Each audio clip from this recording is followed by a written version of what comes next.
Kan mahasiswa yang sedang menempuh tugas akhir.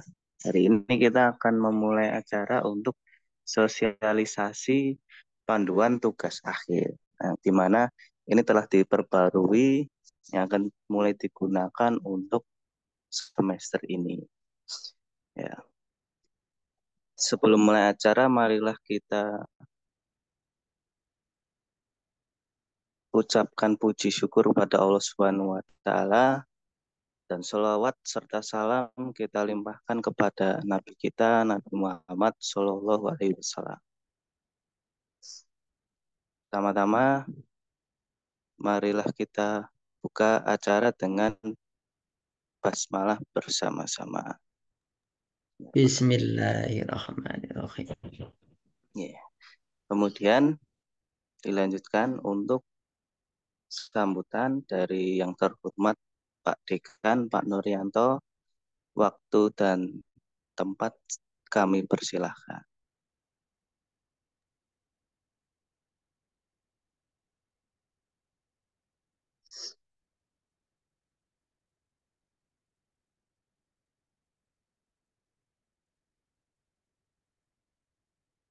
Assalamualaikum. Waalaikumsalam warahmatullahi Waalaikumsalam wabarakatuh. warahmatullahi wabarakatuh.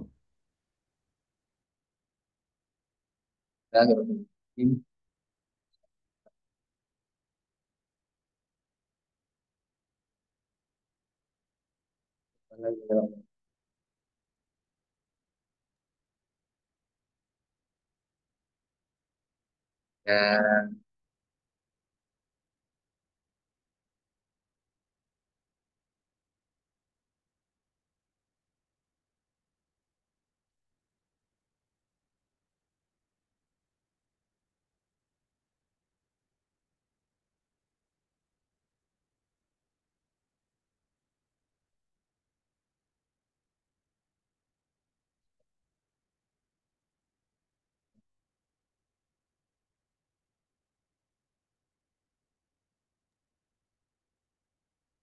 para mahasiswa.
Kan nggak ini mas, Pak. Anu putus-putus, Pak. Nggih, agak kurang jelas Pak Nur. Ya, sudah. Pengen ini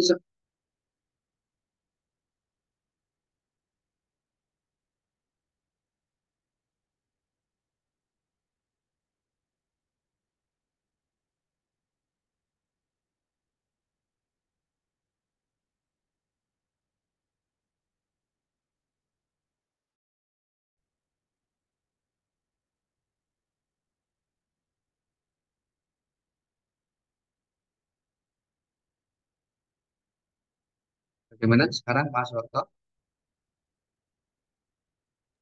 Ya, jelas, Pak. Nggih, lebih Oke, jelas Pak. dan HP, tethering dengan HP. Kemarin itu bisa. Oke, saya teruskan. Eh, Mahasiswa yang saya sayangi, saya banggakan, saya doakan semoga menyelesaikan. Salawat dan salam senantiasa kita lakukan. Oke, kesempatan yang baik ini tentunya kita gunakan sebaik-baiknya buat yang memberikan pintu yang lebih luas. Baik, Suaranya masih putus-putus sih di saya. iya,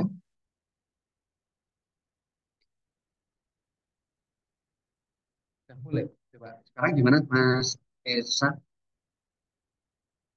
Ya, mungkin coba-coba dilanjut saja. Oke, ya, ya.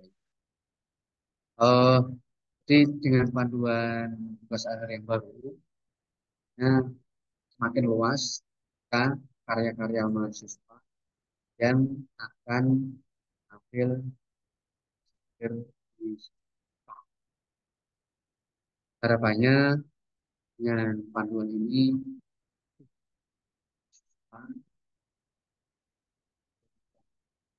peluang karya mahasiswa sebagai karya akhir juga tensi kelulusan di semua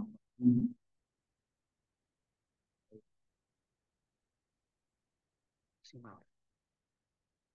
Nah, karena itu tentunya ya, nyambut baik ya, ya, baiknya ya wabil khusus kita melayani pada mahasiswa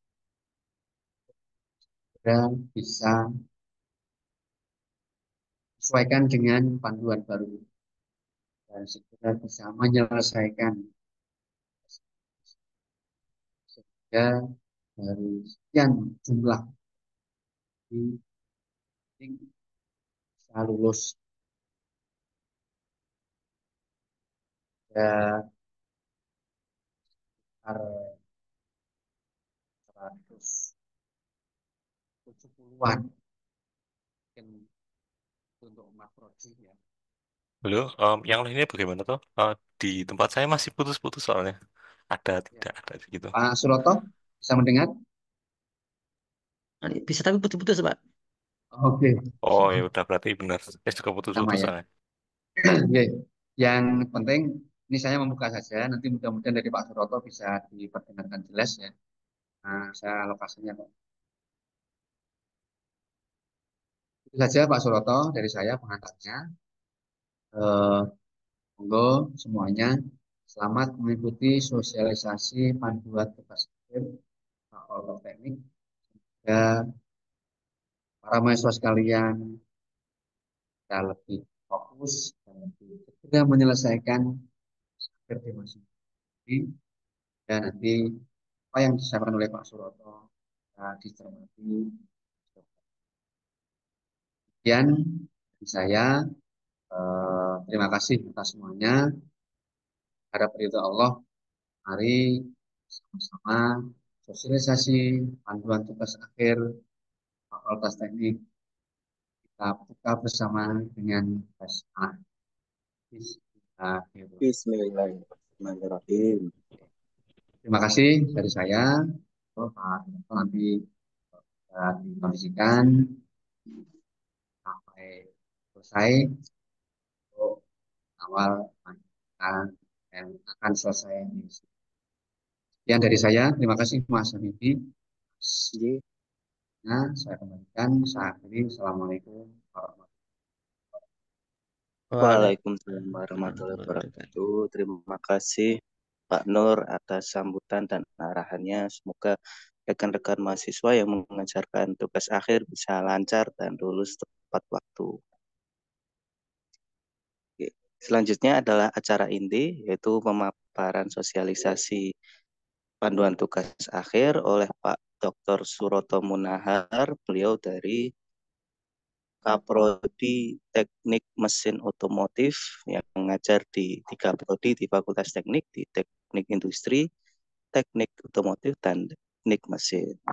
Untuk waktunya mohon Pak Suroto, waktunya kami persilahkan. Assalamualaikum warahmatullahi wabarakatuh. Waalaikumsalam warahmatullahi wabarakatuh.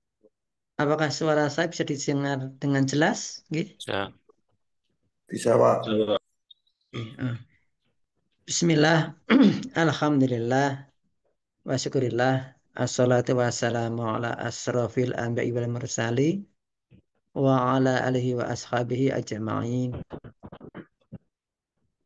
Pada yang terhormat, Bapak Dekan Fakultas Teknik, Bapak Nuryanto, pada yang terhormat, tim Task Force Transformasi Panduan Tugas Akhir Fakultas Teknik, pada yang saya terhormat lagi, Bapak Moderator, Bapak Habibie, serta teman-teman mahasiswa baik dari Fakultas Teknik Industri, Teknik Informatika S1, Teknik Informatika, Teknik Mesin maupun Teknik Otomotif.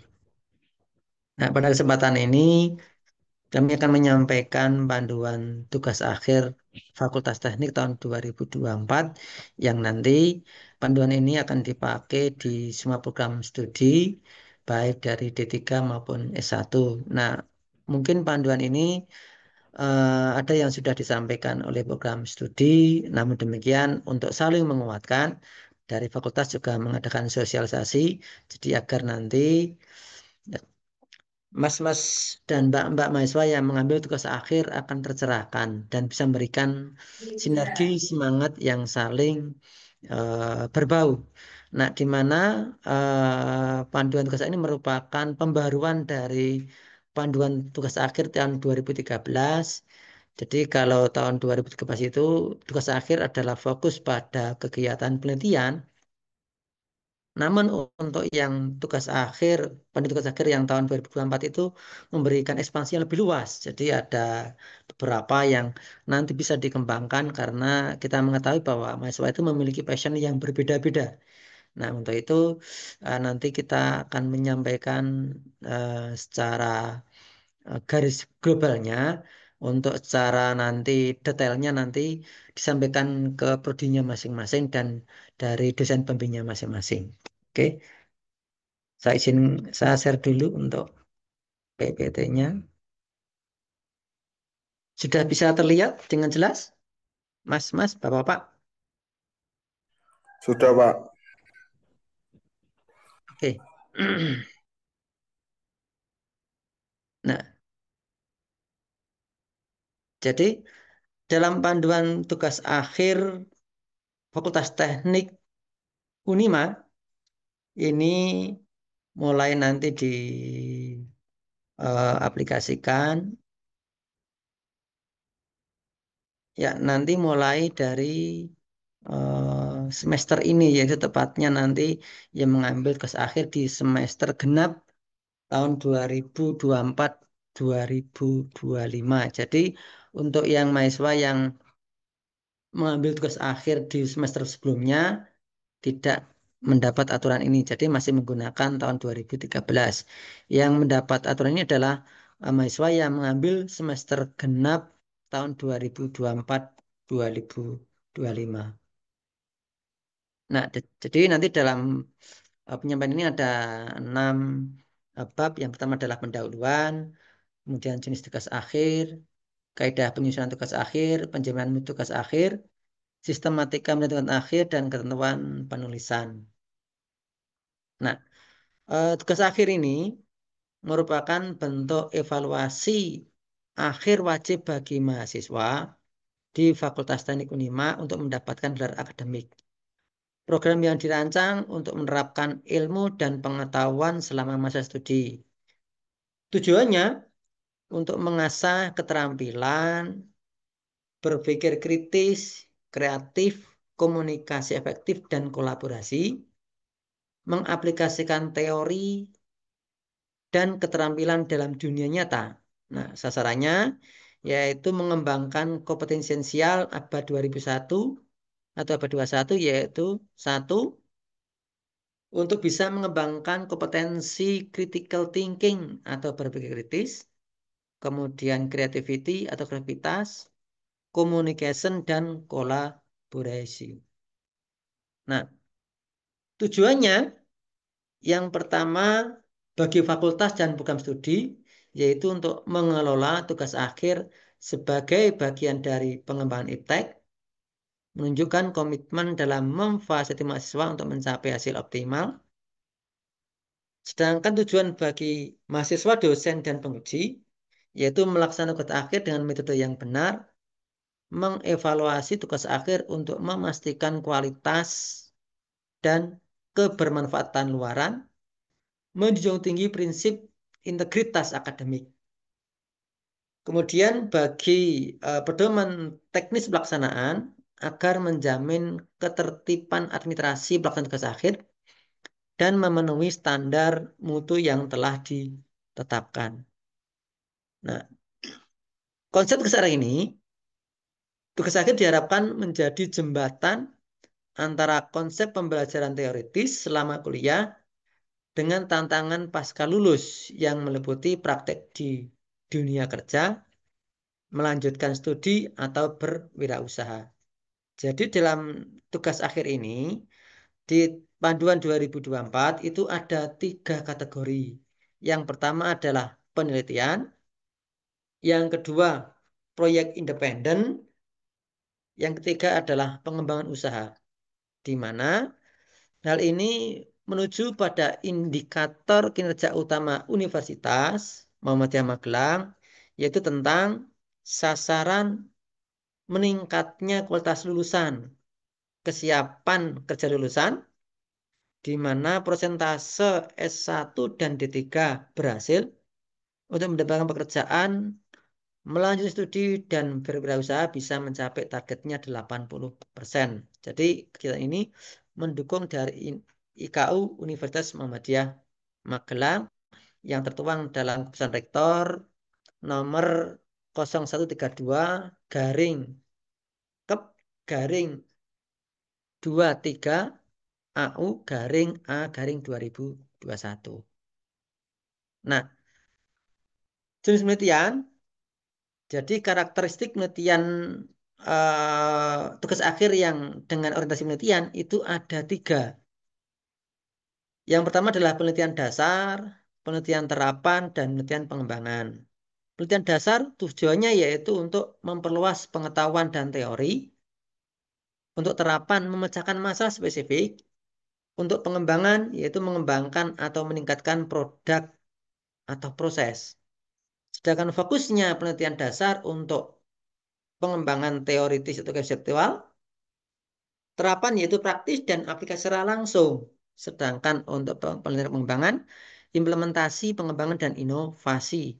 Hasil akhirnya untuk penelitian dasar berupa pengetahuan baru atau teori dasar, untuk terapan solusi untuk masalah nyata, sedangkan pengembangan prototipe, produk, atau teknologi yang siap dipakai atau siap diproduksi secara massal.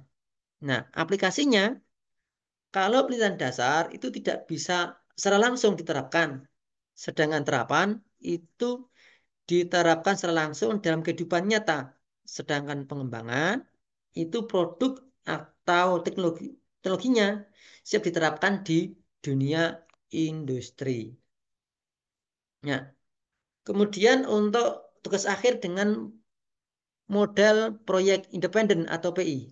Nah, proyek independen adalah suatu kegiatan pembelajaran yang memungkinkan mahasiswa untuk secara mandiri merancang, mengembangkan, dan menyelesaikan proyek berdasarkan minat dan bidang keahlian yang relevan dengan studi mereka atau berdasarkan masalah real di masyarakat. Proyek independen ini bertujuan untuk mengembangkan kemampuan problem solving atau memecahkan masalah, kreativitas, keterampilan praktis sekaligus memberikan pengalaman nyata dalam mengelola sebuah proyek dari awal sampai akhir. Nah, jenis proyek independen ini ada 5. Yang pertama, merancang produk atau teknologi baru, mengembangkan aplikasi atau perangkat lunak, implementasi solusi teknis dalam industri atau komunitas, studi kasus komprehensif di bidang tertentu, atau proyek inovatif lain yang sesuai dengan bidang keahlian mahasiswa. Sedangkan pengembangan usaha, suatu kegiatan di mana mahasiswa bisa merancang, membangun, dan mengelola usaha atau bisnis. Proyek ini memberikan mahasiswa pengalaman langsung dalam wirausaha, mulai dari tahap perencanaan hingga operasional bisnis, termasuk penelitian pasar, perancangan produk atau jasa, strategi pasar, pengelolaan keuangan, dan evaluasi kinerja usaha. Jenis pengembangan usaha atau bisnis ini, satu, bisa pengembangan usaha yang sudah berjalan tapi ditingkatkan inovasinya. Yang kedua, yaitu merintis rencana usaha baru. Nah, kaidah penyusunan tugas akhir ini, yang pertama adalah konsep tugas akhir, yaitu memenuhi kaidah ilmiah, mencerminkan identitas keilmuan bidang studi, mencerminkan level jenjang studi. Sedangkan nilai-nilai integrasi akademik yaitu etika penelitian, termasuk pelaksanaan PI dan PU. Kemudian kedua adalah etika publikasi atau ilmiah. Nah, untuk memudah kaidah ilmiah, penelitian yaitu perumasan masalah yang jelas, kajian pustaka yang mendalam, metodologi yang tepat dan valid, analisis data yang akurat, kesimpulan yang berdasarkan bukti. Sedangkan independen yaitu penentuan tujuan proyek yang spesifik, penggunaan teori dan prinsip yang tepat, perancangan prototipe atau produk, pengujian dan validasi prototipe, analisis hasil dan evaluasi efektif. Sedangkan pengembangan usaha yaitu berupa analisis pasar yang komprehensif, pengembangan model bisnis yang rasional, studi kelayakan yang terukur, rencana implementasi yang terstruktur, evaluasi dan pengukuran keberhasilan usaha. Mencerminkan identitas keilmuan studi, yang pertama adalah relevansi dengan body of knowledge dari visi keilmuan. Jadi, tugas akhir ini harus sesuai dengan inti keilmuan atau body knowledge dari masing-masing program studi. Mencerminkan visi dan kompetensi dari yang ditetapkan oleh program studi. Contohnya misalkan topik tugas akhir dari program studi industri yaitu efisiensi produksi, manajemen rantai pasok, dan lainnya. Untuk informatika, misalkan pengembangan AI, artificial intelligence, perangkat lunak atau sistem keamanan. Teknik mesin, misalkan desain dan analisis kinerja mesin, teknologi energi terbarukan. Nah, sedangkan untuk teknologi informasi, pengembangan aplikasi berbasis teknologi informasi, sedangkan misalkan mesin otomotif, sistem kontrol kendaraan.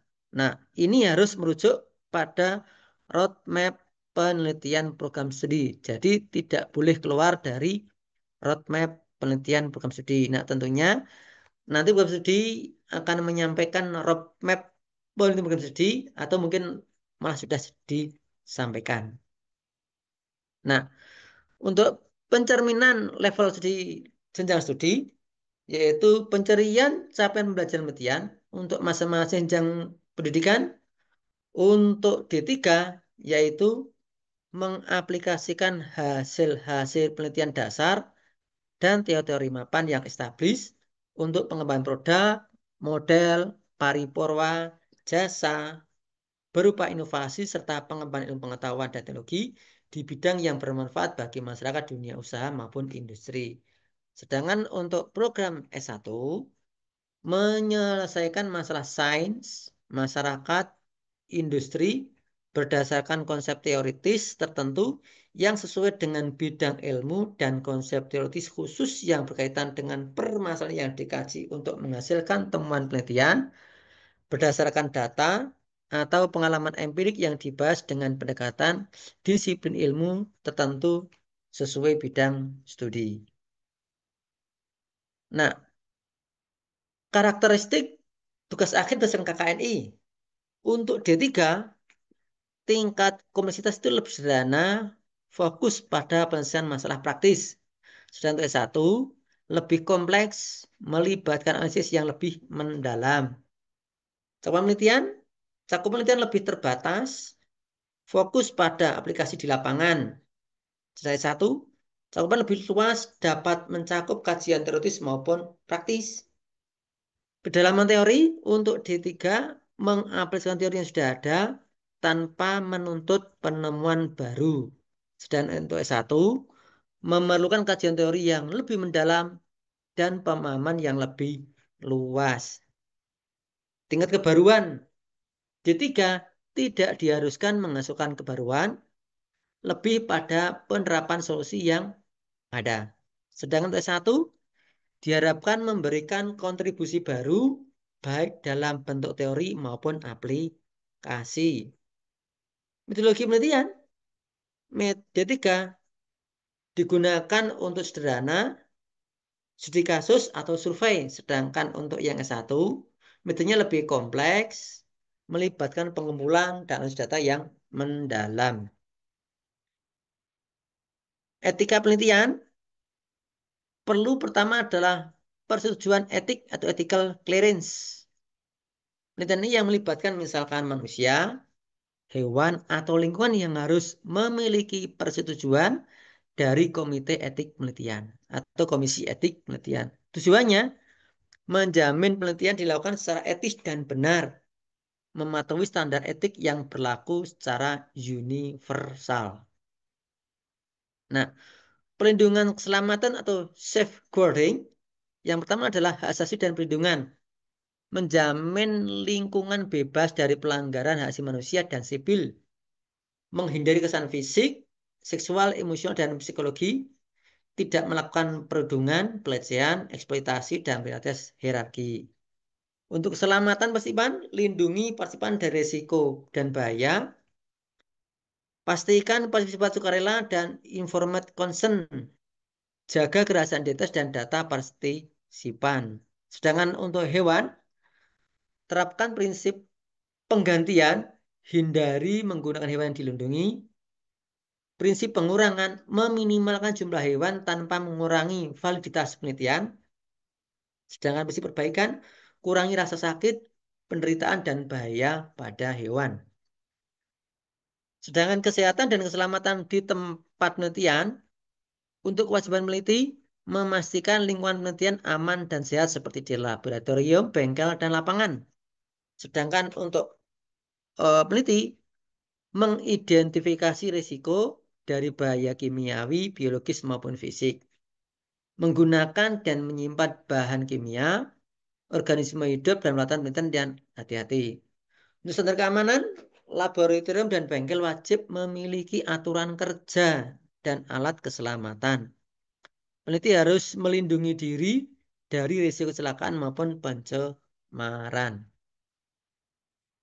Untuk perlindungan data, pengumpulan data yaitu memperkenalkan data asal institusi, tujuan pengumpulan data pada responden, mendapatkan izin dari penyedia data. Sedangkan data, jaga kerahasiaan identitas responden, simpan data di tempat yang aman, dan gunakan hanya untuk kepentingan ilmu pengetahuan. Larangan, hindari fabrikasi atau pembuatan data fiktif, hindari falsifikasi atau kerekayasaan data dan atau informasi. Sedangkan perlindungan KI atau kekayaan intelektual, yaitu untuk jenis KI meliputi paten, hak cipta, merek dagang, dan rahasia dagang. Sedangkan kewajiban meneliti, hindari pelanggaran hak cipta pada karya orang lain seperti gambar, data, artikel. Beri pengakuan yang sesuai meliputi kutipan atau parafrase. Dapatkan izin tertulis untuk menggunakan materi hak cipta. Prinsipnya, hindari plagiarisme dalam penulisan karya. Nah, sedangkan etika publikasi, aturannya, mahasiswa berperan sebagai first author atau corresponding author. Sementara dosen pembimbing berperan sebagai co-author atau corresponding author. Konsepnya, yaitu mempublikasikan hasil penelitian ilmiahnya secara bertanggung jawab. Memastikan bahwa personil yang termasuk dalam daftar penulis memiliki kontribusi yang jelas, bertanggung jawab secara kolektif untuk pekerjaan dari artikel, meliputi pendahuluan, metode, hasil, menyatakan asal sumber data, baik secara langsung maupun tidak langsung, menjelaskan keterbatasan dalam penelitian.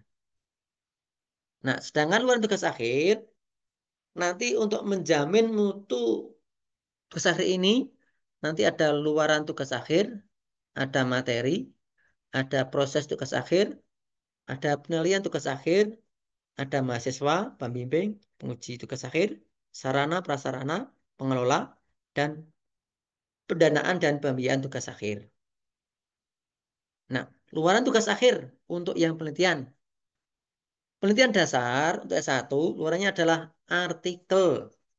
Standar minimalnya diunggah dalam repositori Unima atau terbit dalam jurnal nasional atau terbit di proceeding nasional.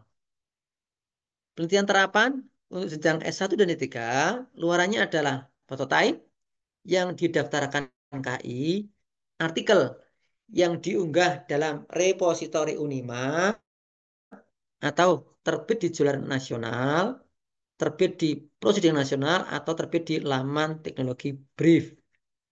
Kemudian video proses diunggah dalam channel YouTube official, kemudian menghasilkan visibility study yang tersedia laporan visibility study. Penelitian pengembangan untuk S1 dan 3, luarnya adalah produk yang dimanfaatkan oleh masyarakat industri, artikel diunggah dalam repositori atau terbit di jurnal nasional atau proceeding nasional atau terbit laman teknologi brief. Video produk diunggah dalam channel YouTube official. Kemudian menghasilkan visibility study, tersedia laporan visibility study. Nah, sedangkan jenis luaran untuk proyek akhir atau proyek independen, untuk 1 dan 3 menghasilkan 1 prototipe yang didaftarkan KI-nya. Yang kedua, produk dimanfaatkan oleh masyarakat atau industri, artikel diunggah di repositori Unima atau terbit dalam jurnal nasional atau posting nasional atau terbit di laman teknologi brief. Video diunggah dalam channel YouTube official. Study tersedia laporan visibility study. Nah, sedangkan untuk pengembangan usaha, yaitu luarannya berupa laporan pengembangan usaha. Tersedia laporan pengembangan usaha. Kemudian untuk pengembangan usaha dalam bentuk meniti usaha baru, yaitu ada business plan. Tersedia business plan. Jadi untuk yang pengembangan baru yang sudah ada dan perlu ditingkatkan, nanti standarnya ada laporan pengembangan usaha yang sudah ada dikembangkan mungkin dari sisi teknologinya, sesi pengembangan sayapnya dan sebagainya. Kemudian untuk materi atau isi tugas akhir, untuk penelitian dasar, fokus pada penjelasan fenomena, pengembangan metode atau teori. Tingkat kesiapannya yaitu pada TKT level 1 sampai 3. Penelitian terapan, fokus pada solusi atau permasalahan masyarakat, dunia usaha dan industri. TKT teknologi berada pada 4 sampai 6. Sedangkan penelitian pengembangan, fokus pada pengembangan produk, proses yang siap diterapkan di industri dan pada TKT 7 sampai 9. Materi penelitian merujuk pada roadmap penelitian fakultas atau program studi. Berorientasi pada SDGs, prioritas riset nasional, dan penguatan Perserikatan Muhammadiyah. Nah, untuk proyek independen dan pengembangan usaha, yang pertama harus sesuai dengan bidang studi atau body knowledge program studi. Disarankan mengarah pada SDGs, isu-isu global, penguatan pesan Muhammadiyah dan pengembangan potensi lokal. Nah, sedangkan untuk keaslian tugas akhir setiap tugas akhir harus berisi karya asli oleh mahasiswa. Materi apapun yang diambil kata demi kata dari sumber lain harus diidentifikasi dengan jelas dari teks asli saat ini dengan 1. Identitas, 2. Penggunaan tanda kutip, dan 3. Penyebutan sumber. Gambar apapun yang direproduksi oleh sumber lain harus mendapatkan izin dari pemegang hak cipta. Jika gambar diperoleh dari sumber publikasi, tetap harus memberikan sitasi pada sumber aslinya. Kemudian, similarity dalam sumber lain secara wajar diizinkan dengan tetap menyebutkan sumber sitasi. Dengan ketentuan sebagai berikut, batas kemirikan teks secara keseluruhan atau overall similarity di FT Buku Teknik ditetapkan maksimal 25%. Batas kemiripan pada salah satu sumber tingginya adalah 10%. Dan kemirikan pada setiap bab disaksikan pada tabel 4.2. Nah, untuk pendahuluan maksimal 20%, literatur 30%, metode 20%, hasil pembahasan 20%, kesimpulan 10%. Setiap tugas akhir memenuhi batas kemirikan sebagaimana disebutkan pada huruf D di butir 1, butir 2, dan butir 3. Setiap tugas akhir belum memenuhi ketentuan sebagaimana dalam huruf E dibuktikan dengan surat keterangan dan belum bisa diajukan sebagai sidang proposal maupun sidang akhir. Jadi, setiap tugas akhir yang belum memenuhi yang dimaksud pada klausul E yang dibuktikan surat keterangan belum bisa diajukan di proposal atau sidang akhir. Nah, proses tugas akhir untuk perencanaan adalah kegiatan penyusunan proposal tugas akhir. Materi TA, tugas akhir wajib memenuhi standar isi yang ditetapkan. Penyusunan proposal harus sesuai dengan panduan. Pelaksanaan memenuhi kaedah dan metode ilmiah, mengikuti prosedur sistematis sesuai dengan otonomi keilmuan, berdasarkan pada budaya akademik untuk mencapai luaran tugas akhir. Pelaporan bertanggung jawab secara tertulis. Penyusunan laporan akhir harus sesuai dengan panduan. Penilaian tugas akhir, usulan atau proposal, yaitu kesesuaian dengan panduan, kelayakan dan originalitas ide, penguasaan materi dan penyampaian representasi, kesesuaian dengan CPL, keakuratan metode dan kesesuaian dengan jadwal, kualitas rujukan, keprimeran dan kemutakhiran. Hasil tugas akhir, penguasaan materi dan cara presentasi, bobot ilmiah, dan kualitas potensi luaran. Untuk mahasiswa dan pembimbing, tugas akhir mahasiswa, peserta administrasi mencakup terdaftar sebagai mahasiswa aktif dalam tahun akademik yang sedang berlangsung. Mata kuliah tugas akhir telah terdaftar dalam KRS pada semester yang ditempuh.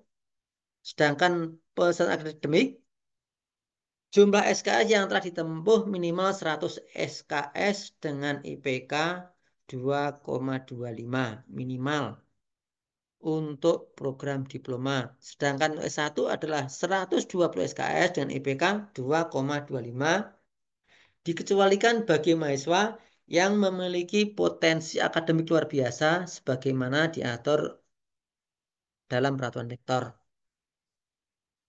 Telah lulus mata kuliah yang mengajarkan tata tulis ilmiah untuk mahasiswa program diploma 3 dan mata kuliah mengajarkan metode penelitian untuk mahasiswa program sarjana. Pembimbing. Setiap judul tugas akhir dibimbing oleh minimal 1 orang dosen pembimbing. Pembimbing wajib menguasai metode penelitian, tingkat kerumitan, dan tingkat kedalaman tugas akhir yang dibimbing. Jika satu judul dibimbing oleh 2 pembimbing, maka dosen kepakaran yang lebih sesuai dengan tugas akhir ditetapkan sesuai atau sebagai pembimbing utama.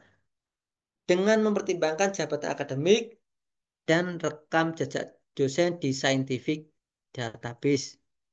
Dalam hal topik tugas akhir yang sangat unik, boleh tersedia dosen di yang belum tersedia di dosen Fakultas Teknik dengan kepala yang relevan, Profesor dapat menetapkan pembimbing dari fakultas lain di Unima atau perguruan tinggi lainnya. Untuk penguji, setiap judul tugas akhir diuji oleh 2 penguji. Profesor dapat menyertakan penguji tamu dari industri atau masyarakat yang relevan dan memiliki kualifikasi setara dengan KKNI level 8. Ujian tugas akhir dapat dilakukan secara tertutup atau terbuka berdasarkan kesiapan mahasiswa dan program studi. Jika sebuah luaran tugas akhir telah diserahkan ke sebuah jurnal ilmiah dan telah mendapatkan review substantif dan kemudian dinyatakan diterima untuk publikasi, mahasiswa lulus tanpa ujian dengan derajat nilai TA ditetapkan oleh program studi dan pembimbing. Dalam hal mahasiswa tidak menerima hasil penilaian dari program studi, sebagaimana dalam butir 4, mahasiswa dapat mengajukan permohonan untuk ujian tugas akhir. Saran dan prasarana penelitian untuk penguji. Saran pesan TA meliputi gedung, kantor, laboratorium, pusat studi, bengkel, dan seterusnya, serta sumber referensi. Saran dan prasarana tugas akhir harus memenuhi standar mutu, keselamatan kerja, kesehatan, kenyamanan, keamanan peneliti pelaksana, dan masyarakat, lingkungan mendukung ketentuan standar, proses, hasil, dan tugas-tugas akhir. Nah, fakultas bertanggung jawab untuk 1. Menetapkan kebijakan pedoman TA, meningkatkan kemampuan dosen, pembimbing, dan mahasiswa untuk melaksanakan penelitian proyek independen, pengembangan usaha, dan pengujian tugas akhir, menetapkan pembimbing dan pengujian tugas akhir, melakukan pemantauan, evaluasi terhadap tugas akhir di masing-masing program studi, menyediakan sarana prasarana fisik seperti laboratorium, peralatan, akademik, jurnal, seminar, dan untuk mendukung keberhasilan tugas akhir. Menjalin sama untuk meningkatkan mutu tugas akhir. Profesi bertanggung jawab juga untuk menyusun peta jalan atau roadmap penelitian dan mahasiswa, mengusulkan pembimbing dan penguji TA kepada dekan, merencanakan, memantau, dan mengevaluasi setiap judul tugas akhir agar selesai tepat waktunya, menyelesaikan ujian, seminar ujian tugas akhir, dan akhir ujian tugas akhir. Catatan, dalam hal meningkatkan layanan kepada mahasiswa dan tetap menjamin mutu mahasiswa tugas akhir, Ketua Posisi dapat mengusulkan atau mengganti pembimbing dari hasil pemantauan dan evaluasi. Pembimbing bertanggung jawab untuk mengarahkan tugas akhir, memberikan pembimbing akademik terhadap pelaksanaan TA, memberikan pembimbingan untuk menjauh tinggi integritas akademik, dan menghasilkan tugas akhir dan waranya. Menjamin tidak terjadi pelanggaran integritas akademik, memediasi penguji, mahasiswa pembimbingan ketika pertanyaan dan saran dari penguji melampaui batas kewajaran TA, memotivasi mahasiswa untuk menyelesaikan tugas tepat waktu, dan memastikan kelulusan mahasiswa bimbingannya. Kemudian untuk penguji bertanggung jawab untuk memverifikasi bukti ilmiah, memberikan komentar dan saran perbaikan, memberikan nilai yang mempresentasikan kualitas tugas akhir. Kemudian masih bertanggung jawab untuk menyelesaikan semua persoalan administrasi, menyelesaikan tugas sesuai dengan standar mutu, dan menjaga integritas akademik dalam menghasilkan tugas akhir dan luarannya.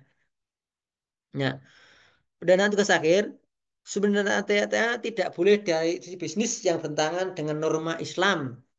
Dan setiap mahasiswa wajib menyampaikan, mengungkapkan sumber pendanaan tugas akhir.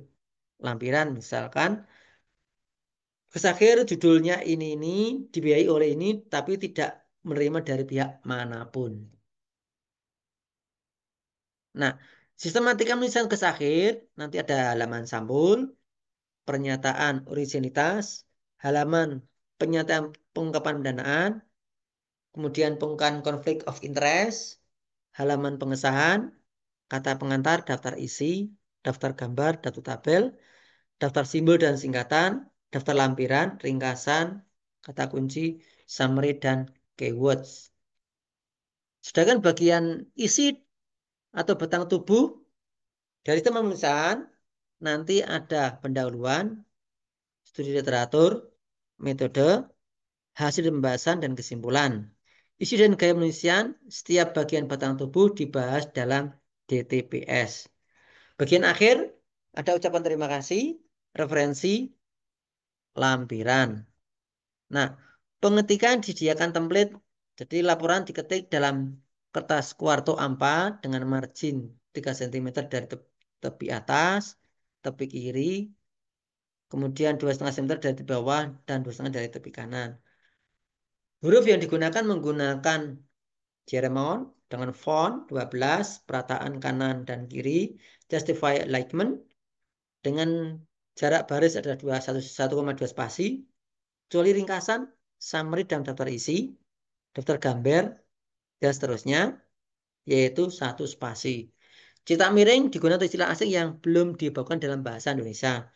Bilangan di atas 10 ditulis dengan angka kecuali permulaan kalimat.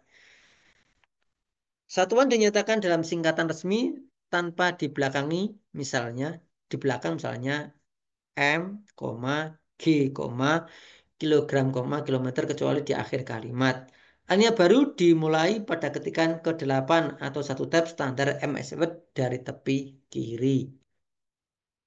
Pedoman bab dan subbab. Setiap bab dimulai pada halaman baru. Penulisan bab baru menggunakan angka Arab yaitu bab 1, bab 2, bab 3, dan seterusnya. Sedangkan penulisan subbab menggunakan sistem angka yang menunjukkan bagian bab atau subbab bab dengan urutan sebagai berikut. Misalkan subbab 1, 1, kemudian turunan subbab 1 yaitu 1, selanjutnya menggunakan angka campuran dan huruf yaitu 1, A, 1 kurung, A kurung, dan 1 kurung buka kurung tutup seterusnya. Judul bab, subbab, dan subbab bab dituliskan dengan huruf capitalized H words, sedangkan nomor dan judul bab, subbab dimulai dengan margin kiri pengetikan left justify. Tabel dan gambar, bagian grafik, peta, foto disebut dengan gambar. Jadi bagan, grafik, peta, dan foto disebut dengan gambar. Sedangkan tabel dan gambar diletakkan di tengah secara simetris. Tabel dan gambar diberi dengan angka Arab. Tabel dan gambar diletakkan rata tengah disertai nomor dan judul gambar dan tabel. Nomor dan judul tabel diletakkan di atas tabel. Nomor dan judul gambar diletakkan di bawah gambar. Penomoran tabel dan gambar dalam angka Arab didominasi dengan nomor bab. Misalnya, tabel 2.4 dan gambar 4.5. Ukuran font dalam tabel dapat disesuaikan dengan keperluan dan jarak antar baris adalah 1 spasi. Setiap gambar dan tabel harus diacu dalam naskah. Jika tabel terlalu panjang, maka dapat diputus atau dilanjutkan pada berikutnya. Tabel yang terpotong masing-masing harus dilengkapi dengan tabel. Jika tabel dan gambar terlalu lebar, maka satu ditetapkan memanjang di halaman tersendiri. Diperkecil ukurannya, tetapi ukuran huruf tercantum di dalamnya tidak boleh kecil dari 8 pt, ukuran sebenarnya. Atau diletakkan di belakang referensi sebagai lampiran. Gambar dan tabel yang dikutip dari sumber lain harus dituliskan sumbernya. Nah, seperti ini, misalkan ada tabel dan gambar. Nah, gambar 6.1 yaitu misalkan ada kasus mikrotutus optik logam las sambungan panduan dengan nomor AA882. Nah, kemudian di sini disebutkan A di sini dilampirkan di dalam keterangan, B di sini dilampirkan di keterangan. Jadi misalkan ada 2 gambar yang satu harus dikasih keterangan. Nah, kemudian misalkan gambar yang dibuat itu harus memiliki beberapa aturan. Jadi misalkan ada sumbu X dan Z harus diberi keterangan di sumbu X-nya, Z-nya dikasih keterangan dan dikasih skala.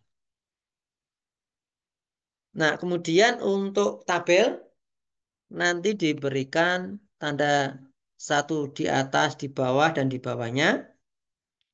Kemudian untuk pengutipan menggunakan referensi manager bisa Mendeley, Zotero, atau EndNote. Penulisan kutipan menggunakan cara langsung, sistem backnote atau EndNote.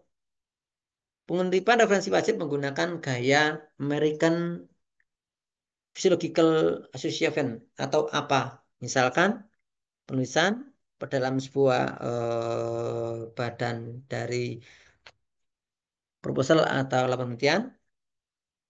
Workforce 2018 dalam kurung melaporkan bahwa temperatur dan kelembapan udara tidak hanya mempengaruhi kenyamanan.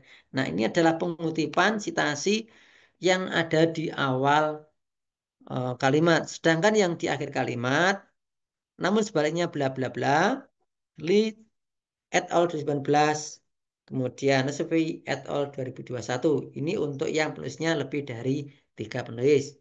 Sedangkan nanti di akhir kalimat, kalau saya ulangi ini yang di tengah kalimat dan di akhir kalimat seperti ini. Ini yang di akhir kalimat tapi sifatnya ada dia double, sedangkan ini ada di akhir kalimat yang sifatnya single.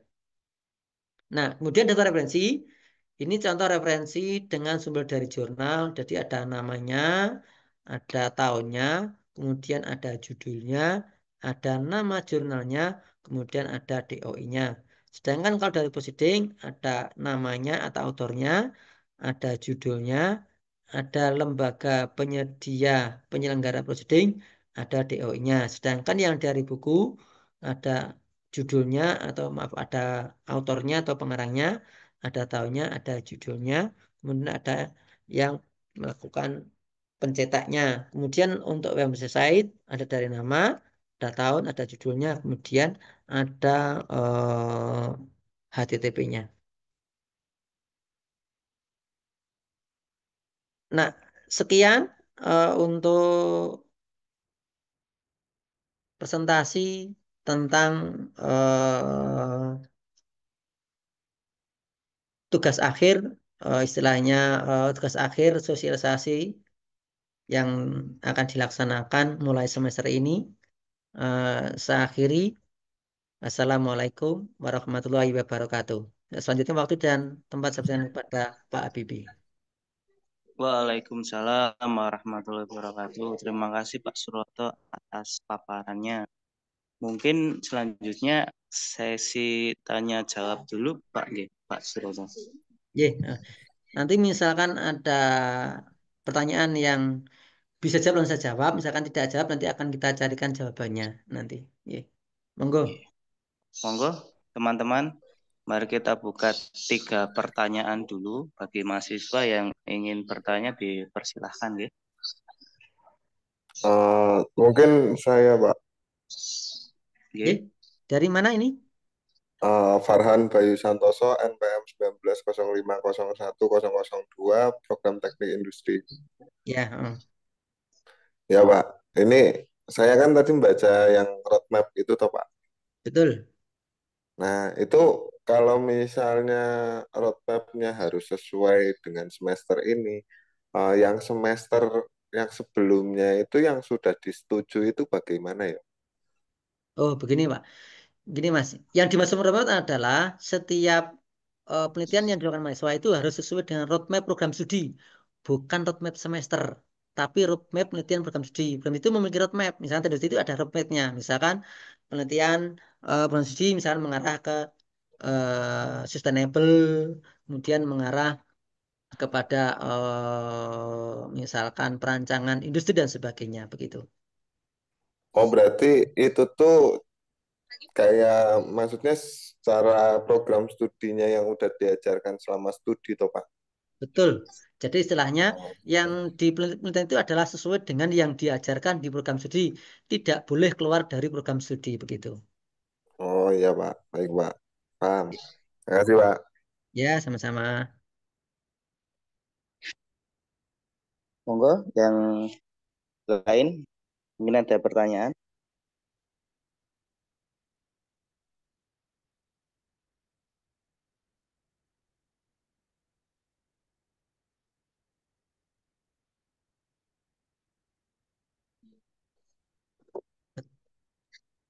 Berarti sudah jelas ya ini ya.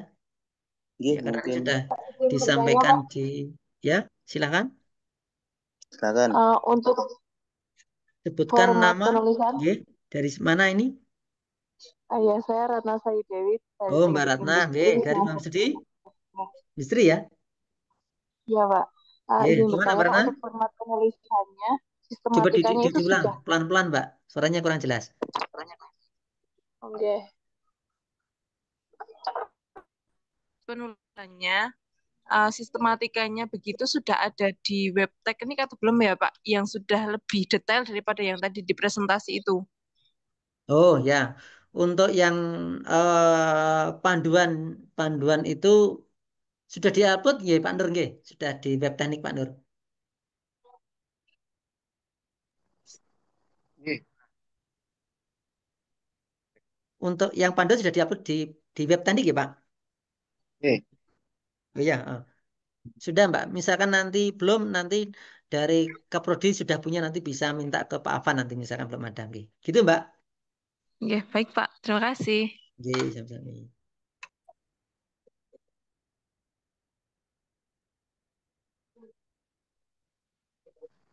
Masih nggih.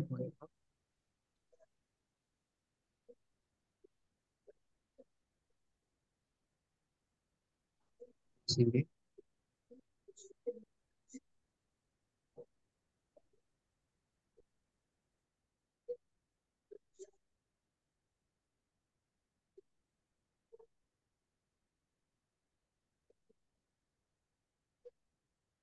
Ini kayaknya sudah pada jelas semua Pak, ini berarti sudah banyak yang mengetahui. Sudah, Pak.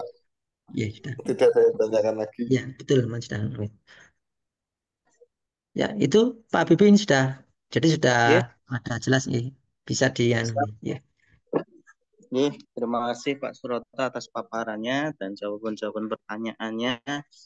Kita berdoa lagi semoga mahasiswa yang menempuh tugas akhir di semester ini maupun semester depan dapat lulus dengan secepatnya, dengan nilai yang bagus. Ya.